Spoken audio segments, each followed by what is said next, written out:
Hello everyone, welcome to Enlighten Brains. आज की इस वीडियो में हम करने वाले हैं third part of unit number 1, जिसका नाम है radio and its potential and introduction.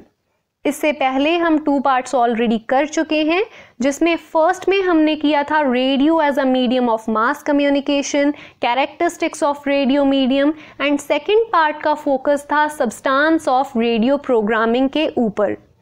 आज की वीडियो का मेन फोकस रहेगा प्रोडक्शन टेक्निक के ऊपर। जब आप रेडियो के किसी भी प्रोग्राम को प्रोड्यूस करने का सोचते हैं तो आपको कौन सी बातों को ध्यान में रखना पड़ता है और कौन से इक्विपमेंट्स आपको चाहिए होंगे एक परफेक्ट प्रोग्राम को प्रोड्यूस करने के लिए।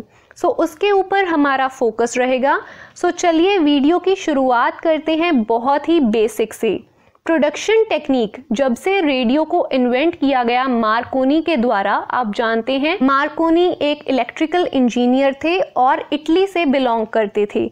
जब उन्होंने रेडियो को इन्वेंट किया उस टाइम से लेकर आज के टाइम तक बहुत सारे चेंजेस आ चुके हैं।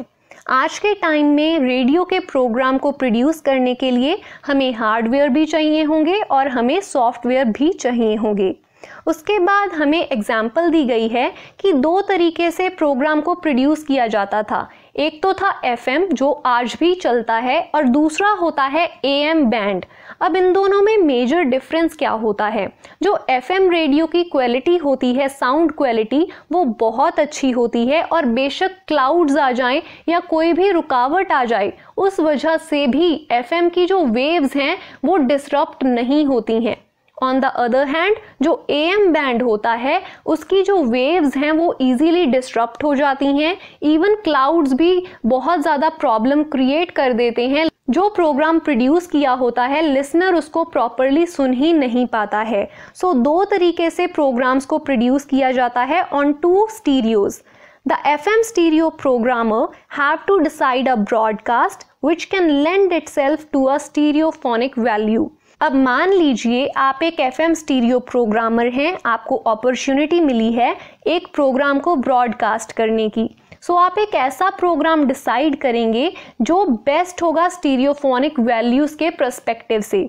अब स्टीरियोफोनिक क्या होता है? स्टीरियोफोनिक एक टेक्निक होती है टू रिप्रोड्यूस साउंड। इसमें लिसनर को एक इल्यूजन क्रिएट कर दी जाती है लिसनर के लिए, जिसमें साउंड जो होती है वो अलग अलग जगह से आ रही होती है। लिसनर को बहुत सारी साउंड्स जो होती हैं वो सुनाई दे रही होती हैं। एग्जाम्पल के लिए चिड़िया की आवाज़ भी आ रही है, कोई म्यूजिक भी आ रहा है, कोई चलने की आवाज़ भी सुनाई दे रही है। एक टाइम पर मल्टी डायरेक्शन से जब बहुत सारी आवाज़ें लिसनर को सुनाई देती हैं और एक एटमॉस्फेयर क्रिएट होता है, उसे हम कह देते हैं स्टीरियोफोनिक वैल्यू।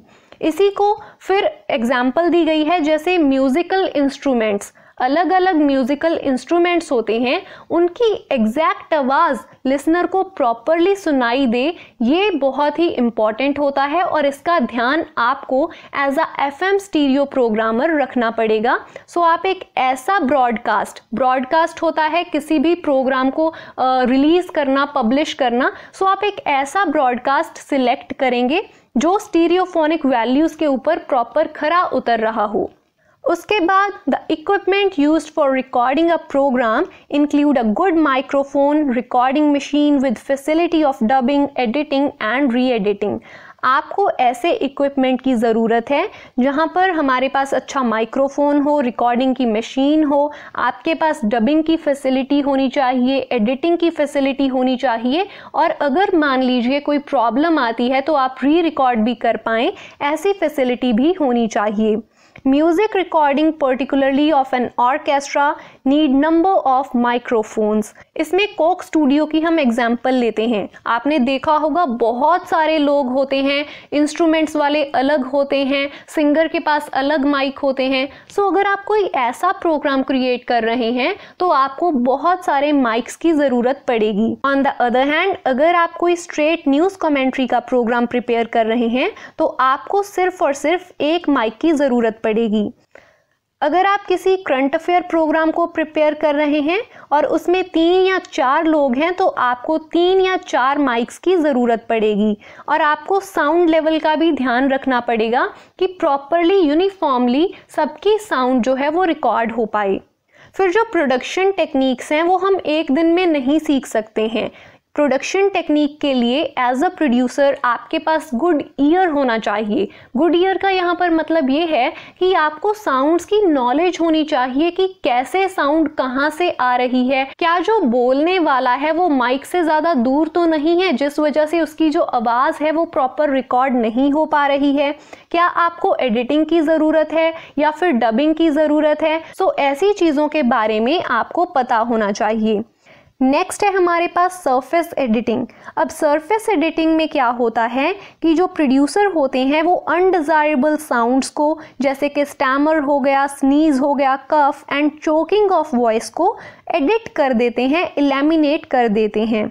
फिर डीप एडिटिंग की मैं आपको एग्जांपल देती हूँ। कई बार क्या होता है जब मैं किसी भी चीज़ को एक्सप्लेन कर रही होती हूँ तो कई बार मैं बहुत ज़्यादा एक्सप्लेन कर देती हूँ, तो जब मैं बाद में उस चीज़ को सुनती हूँ तो मुझे लगता है कि नहीं, इतने की ज़रूरत नहीं है, बेवजह वीडियो लेंथी हो रही है, सो उस चीज़ को मैं कट कर देती हूँ। उसे हम क्या बोलेंगे? डीप एडिटिंग बोलेंगे, क्योंकि उसमें मैंने रेपिटेशन को कट कर दिया है। उसके बाद कई बार क्या होता है कि हम इंट्रो देना ही भूल जाते हैं या फिर हम आउट्रो करना भूल जाते हैं या फिर हमारे जो आइडियाज़ होते हैं वो प्रॉपर सीक्वेंस में नहीं होते हैं। सो उस चीज़ को प्रॉपर कर देना, आगे किसी चीज़ को लगाना था तो वहाँ पर लगा दिया, अगर किसी चीज़ को पीछे करना था तो उसे पीछे कर दिया। सो उस एडिटिंग को हम बोलते हैं डीप एडिटिंग, जिसमें रेपिटेशंस को कैंसिल कर दिया जाता है, आइडियाज को प्रॉपर अरेंज कर दिया जाता है, जैसा भी सीक्वेंस बनाना होता है वैसा बना दिया जाता है। और ये स्पेशली होता है फीचर्स में, जो रेडियो के फीचर्स होते हैं उसमें डीप एडिटिंग का काफ़ी इम्पॉर्टेंट रोल होता है। अब रेडियो के फीचर्स को हम आने वाली जो हमारी नेक्स्ट यूनिट्स हैं उनमें प्रॉपरली स्टडी करेंगे। Discussion programme improve vastly by imaginative editing. जो हमारे डिस्कशन के प्रोग्राम होते हैं, जब पैनल में बैठकर बहुत सारे इंटेलेक्चुअल्स किसी टॉपिक को डिस्कस कर रहे होते हैं, तो वहाँ पर इमेजिनेटिव एडिटिंग काफ़ी इम्पॉर्टेंट रोल प्ले कर सकती है। Dubbing adds extra sound effects और bring disparate sound together before producing and recording a programme. Dubbing से एक्स्ट्रा साउंड इफेक्ट दिए जाते हैं और अलग अलग हुए मैटर को इकट्ठा कर दिया जाता है उसे प्रोड्यूस करने से पहले। रेडियो के प्रोग्राम को प्रोड्यूस करने से पहले आपके जो पार्टिसिपेंट्स हैं उनकी सीटिंग का भी आपको बहुत अच्छे से ध्यान रखना पड़ेगा। वो प्रॉपरली एक जगह पर होने चाहिए, यहाँ पर उनकी जो वॉइस है वो यूनिफॉर्मली रिकॉर्ड हो। ऐसा नहीं होना चाहिए कि कोई इंसान माइक से दूर बैठा हो या फिर कोई इंसान ऐसे तरीके से बैठा हो जिससे उसकी जो वॉइस है वो प्रॉपरली रिकॉर्ड ना हो पाए। सो ऐसी चीज़ों का भी आपको ध्यान रखना पड़ेगा। Production calls for more care and efficiency in outdoor programmes. जो आउटडोर के प्रोग्राम्स होते हैं वहाँ पर हमें ज़्यादा केयर और एफिशिएंसी की ज़रूरत होती है, क्योंकि वहाँ पर बहुत ज़्यादा शोर होता है। सो ऐसी जगह पर आपको बहुत ज़्यादा केयरफुल रहना पड़ेगा। बट मैं बोलूँगी आज के टाइम में इसकी इतनी इम्पोर्टेंस रही नहीं है, क्योंकि अब तो ऐसे माइक्स आ गए हैं जो बाहर की साउंड को भी कलेक्ट नहीं करते हैं। सो बाहर की साउंड कैंसिल हो जाती है, जितना बोल रहा होता है इंसान उतना ही रिकॉर्ड होता है। इसका डाउनफॉल बस ये है कि वो माइक्स एक्सपेंसिव होते हैं। Spot interviews of I witness in crowd call for skill and presence of mind. अगर आप किसी का स्पॉट इंटरव्यू ले रहे हैं किसी आई विटनेस का, तो आपको प्रॉपर आइडेंटिफाई करना पड़ेगा कि कौन सा वो बंदा है जो मुझे प्रॉपर इन्फॉर्मेशन दे सकता है। मान लीजिए कहीं पर कोई इंसिडेंट हुआ और वहाँ पर बहुत सारी भीड़ लग गई, तो आपको देखना पड़ेगा कि कौन सा वो इंसान है जिसके पास इस इंसिडेंट की ज़्यादा इन्फॉर्मेशन है, या फिर कौन सा वो इंसान है जो ऑलरेडी उस टाइम पे प्रेजेंट था जब ये इंसिडेंट हैपन हो रहा था। सो ऐसी चीज़ों के लिए आपके पास प्रेजेंस ऑफ माइंड होनी चाहिए और स्किल होनी चाहिए, कम्युनिकेशन की स्किल होनी चाहिए एक स्पॉट इंटरव्यू को करने के लिए। In outdoor recording it is difficult to keep out extraneous sound. अब जैसे मैंने पहले ही कहा, आउटडोर रिकॉर्डिंग में बहुत सारी आवाज़ें आ जाती हैं, सो इसमें आपको ज़्यादा केयरफुल रहना पड़ेगा। अगर आपके पास एक्सपेंसिव माइक नहीं है तो आप उन चीज़ों को रिकॉर्ड कर सकते हैं, दोबारा से रिकॉर्ड कर सकते हैं और एक्स्ट्रा केयर रख सकते हैं, सो जो एक्स्ट्रा वॉइस है उसको रिड्यूस किया जा सके कि वो हमारे प्रोग्राम का पार्ट ना बने। डबिंग इक्विपमेंट्स को भी रेगुलरली आपको अटेंड करना चाहिए। अगर उन्हें सर्विसिंग की ज़रूरत है तो आपको सर्विसिंग और उनकी मेंटेनेंस जो है वो प्रॉपरली करवाते रहना चाहिए। Modern production technique have replaced human ingenuity and judgment to great extent। आज के टाइम में मशीन्स ऐसी आ गई हैं कि ह्यूमंस की इतनी ज़रूरत नहीं होती है, उनकी जो जजमेंट है उनकी भी ज़रूरत नहीं पड़ती है। एडवांस रेडियो स्टेशंस के ऊपर फुली कंप्यूटराइज्ड प्रोग्राम्स को प्रोड्यूस किया जाता है, but at the end human का होना बहुत इम्पॉर्टेंट हो जाता है, क्योंकि जो चीज़ों को ह्यूमन बेटर समझ सकता है वो मशीन ज़्यादा नहीं समझ सकती है। कि साउंड का लेवल कितना होगा, अब ये मशीन नहीं समझ सकती है, एक ह्यूमन को ही वहाँ पर काम करना पड़ेगा। उसी को पता है कि कितने लेवल की मैंने साउंड रखनी है जो मेरे लिसनर को ठीक लगे। तो ह्यूमन की जो इनपुट है एक प्रोग्राम को प्रोड्यूस करने में वो काफ़ी इम्पॉर्टेंट होती है। उसका एक्सपीरियंस मैटर करता है, उसकी इमेजिनेशन मैटर करती है। सो अगर आप एक इमेजिनेटिव प्रोड्यूसर हैं, अगर आप इन सब चीज़ों का ध्यान रखते हैं तो आप पुराने इक्विपमेंट्स के साथ भी बहुत कुछ कर सकते हैं।